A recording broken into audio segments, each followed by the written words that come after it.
All right. Well, the colors may have changed a little bit. I'm around the round desk now, why don't we? Because this is when the fun interviews happen, right? From the 11th to the 16th of March, Johannesburg will be transformed into what should be a buzzing cinematic playground. From dazzling red carpet premieres to exclusive industry networking, it's the 7th edition of the Joburg Film Festival in partnership with MultiChoice Group. It's set to kick off this coming week, featuring the world premiere of the highly anticipated documentary, Ernest Cole, Lost and Found. It's a breathtaking film, which has had its world premiere at the renowned Cannes Film Festival in France. It also won the award for Best Documentary. For more on this, Tim Mangwedi. We finally got your name correct, right? You do. Okay, there we go. Executive Director at the Johannesburg Film Festival, joining us in studio. Tim, thank you so much for the time. Appreciate it. A lot of hard work to get into this. Yes, it is a lot of hard work, but thankfully I've got a great team that has been with us for a while, and they're up to it, and they've really put up a good world-class film program and industry program. And thanks to my team and also the support of MultiChoice team that have been working together to put together this show. Yeah. When you put a show together like this, how do you determine what goes in and what goes out? Which shows you put in? Is it just anybody, I come and I produce a show talking about myself and then I say, please show this? Or is there specific criteria that must be fulfilled? Yes, I mean, it is. I mean, we have our curator, Ndaba, who's been with us for a while. And then obviously him and Jack Chang, they are responsible to select the films in that particular year. Wait, who and who? Jack Chang and Ndaba. Oh, I thought you said Jackie Chan for a second. Okay. Sometimes we do call him that, yes. And then they are entrusted to put together the film program. They select films from all over the world. Yeah. And then obviously this year we're also proud to announce that we've got 7 films that in 2023 we went on a call out with MultiChoice or with Showmax to the young first-time film directors in Africa, South Africa, Ghana, Nigeria, and Kenya. And out of that, 7 beautiful films were produced. Wow. And they will be premiering first time at Joburg Film Festival. And then it is really great. And then we are very excited to see these films come to light and come to fruition. And we hopefully the young people will go and watch those films. How big is the Joburg Film Festival in comparison to some of the others? And on the African continent, is it the biggest? And then taking a look of, Cannes Film Festival being the biggest, but how close to that can we get? Look, we are the fastest growing pop culture event in South Africa or in Africa. Wow. We are one of the fastest growing film festivals in Africa. We are young, but we are growing robustly. I think, we punch above our weight. I wouldn't want to say that we are number one, but we will be number one in the next 3 years on the 10-10. Wow, fascinating. So what's missing? Nothing is missing. I think it's about getting things right and improving on what we've been doing. Make sure that we get a more robust film programming. We get more people coming to watch the films, educating them about film festivals, what they do. And also, having a movie culture coming back and people watching real, authentic stories, because we pride ourselves as making sure that we showcase authentic stories, probably most importantly, made in Africa for the world to discover and enjoy. I often wonder then how it is that we garner back that movie-going culture.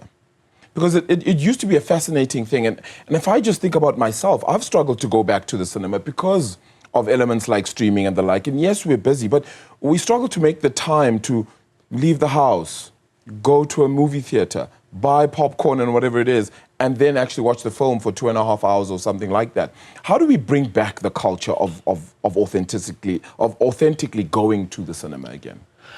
Look, film festivals by their form is that they are there to showcase films that you generally wouldn't see in your mainstream cinemas or also on the streaming platforms. Yeah. We as we say, 60% of what you curate is films from Africa and 40% from the world. But if you look at it, some of the films that you're going to be seeing on in a week from the 11th to the 16th, you might not even see them on cinema, you might not even see them on the streaming platform, because you might find that it is not licensed for this territory, it's licensed for other territories. So it's very important that when you bring in these films to South Africa and to Johannesburg, that you make sure that you watch them, because you might not see them. But also it's the first time that you see these films, because they're all premieres. Most of the films that we programmed, they're all premieres, either an African premiere or a world premiere.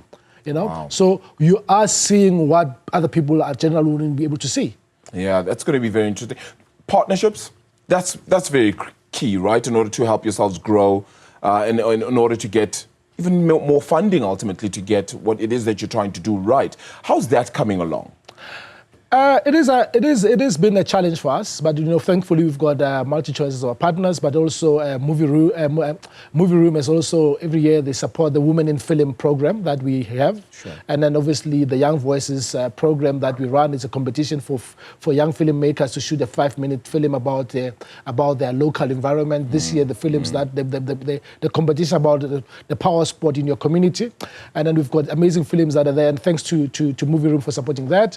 But I mean, we've been really struggling, and we've got other partners that have come on board, like IDC, NFVF, and so forth and so forth. But what is very disturbing for us is that we've seen what is happening in the world. A film festival like Cannes Film Festival or Berlin Film Festival, 30% of the funding of those film festivals are supported by the province, the city, and the government. But unfortunately for us, we struggle to get our government to really support us. I mean, I'm not here to complain, but really and truly is that we've been let down by them. But they're very quick to go and spend money to go to Cannes, to go to other film festivals, but they're not really supporting their own film festivals. And it is a hard work because we are unearthing young talent. But over and above that, we have young youth programs that we run right through the year at Joburg Film Festival. So it's not just a week program. Yeah. We're having a year-long program. And then it will be great for government to smell the coffee and join us. Tim, when I was in high school, yeah, I was going to be one of three things. Yeah. Either an accountant, play cricket, or an actor. Yeah. And I decided to go in none of those directions, really, if one really thinks about it. And I just thought to myself, surely I can be an actor now. Even now in my age, surely I can get back into it. Which one should I be looking out for here as something that would entice my former acting career? Which film or which documentary would you say I should go and watch then if I was heading down? Look, I mean, we've got a world premiere of The Man Died. It's a biopic of Prof. Wallace Soyinka. Okay. It's a world premiere. So even Nigerians haven't seen this film. So it's going to be premiering at Joburg Film Festival. Okay. And then obviously we've got Adam, which is one of the young films that have been produced by Showmax in partnership with us. And then obviously there's Peripheral, which is more a black horror film that is being brought by a young lady called Andrea from the US. We've got The Shadow Scholar, which is a scandalous documentary about Kenyans, young, bright Kenyan people that have been writing theses for PhD for rich, wealthy British people. So it's a very interesting documentary, and I think it's a must-see. Yeah. And then obviously... what about Ben Made It? That looks sold out here. It's sold out. I mean, can you see it's a young filmmaker. They went out and they marketed the film. It's sold out, and now we are going to be having a second screening for Ben Made It. I mean, and congratulations to the people that have made the film and for promoting their film.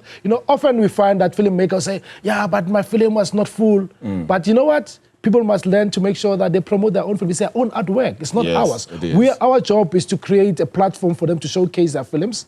And we market the film generally, the film festival generally, but it is their responsibility to promote their films. Sibata, tell me a little bit about that one. Norman Marquez, is a very, very brilliant director. Yes, he's coming back with this beautiful film, Sibata the Beast. It is a must-see film. I've watched a synopsis of it, and I'm definitely bought a ticket to watch it. Is this? I'm just looking at some of the actors. Is one of the actors?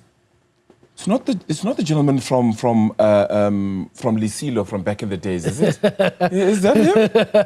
Is that what it is? Because it's a thriller, so it seems like it would be perfect for him as well. Yeah, it is a thriller. It is a thriller. This is absolutely fascinating. How do we advertise this more, though? And I'm not talking just about the individual films, because I think that also, you're 100% right, they need to make sure that their films come through themselves, the directors, all the people involved in it. But overall, just the film festival, getting South Africans to know that your work, the world's work, Africa's work, is actually being showcased here, and we're in the prime position to see it. You know, we are very late on social media. I mean, I think we've never done this kind of a campaign before. I mean, we were sitting with a team on Thursday and said, we've never done this so well. You know, we've been having very good engagements in terms of our website. People are visiting our website. Yes. We've been getting inquiries from our info at Joburg Film Festival. People wanted to know where to buy tickets. In terms of the ticket sales, in terms of movie, we've been doing well. I think next week we'll see a big surge, or probably this weekend, of people buying tickets. I think we've done pretty well to market the film festival, and we're still doing that. Yeah. We've intensified our communications. We've got TV ad, we're on print, we're on digital. So we've been doing extremely well, and then also we've been having other communications with other filmmakers and also speakers that are coming from the festival. What we've seen is that international stars and filmmakers and producers, they know how to market themselves, and they've been running their own campaigns in their own territories. Sibata the Beast is going to take it from me. So next Thursday or Friday, I'm free Thursday and Friday. Brother, I'm coming through for brother, this. I would suggest that you buy a festival badge, because a festival badge gives you more value in terms of watching films. Yes. And then you can be able to cost for the festival badge is 800 rands. And then you can watch over 15 films. And then you can have 5 premieres, because of every day Nelson Mandela Theatre in the Square, Nelson Mandela Square. Yeah. We've got the premieres, 2 premieres every day. And then obviously we are showcasing in Hyde Park, we're showcasing in Artistry, and we're also showcasing in 44 Stanley at the Bioscope. Yeah. And then the Forge is more short films. And then obviously we will be also showcasing The Last Ranger on Sunday. Fantastic. So just to let people know that it isn't just happening in one place. Yeah. This is actually around Joburg. It's about the city, brother. Yes. It's about the city. But also important is we've got a content market called JBX Content Market. And then the theme this is Made in Joburg for Africa and the World. And then obviously, I mean, if you look at it, this is where it's a business of television and film, where the producers, the directors, and the financiers meet and discuss and have masterclasses. We've got a masterclass by Angus Gibson, who produced Shaka Ilembe. We've got a masterclass by Raoul Peck himself, Lost and Found. And what is interesting about Raoul Peck, actually was a former minister of arts and culture in Haiti. And then he's here, and then he's going to do a masterclass. We've got panel discussions. We've got robust discussions that are going to be happening right through the week. We also have a youth-centered program at JBX that's going to be focusing on the youth. We've been going around the province with all the tertiary institutions, TUT, VETS, UJ, AFDA, you name it, to make sure that they understand what we are offering for the young people. And then, to be honest, they've been buying those badges to come and participate at JBX. If people can't afford the 800 though, how can they buy? A single ticket is $80. Okay.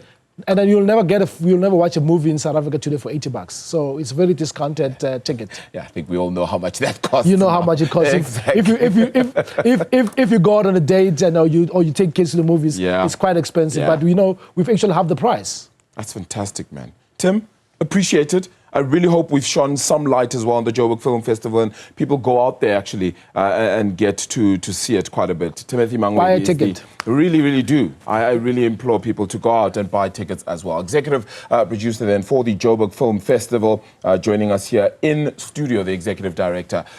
Man, fascinating.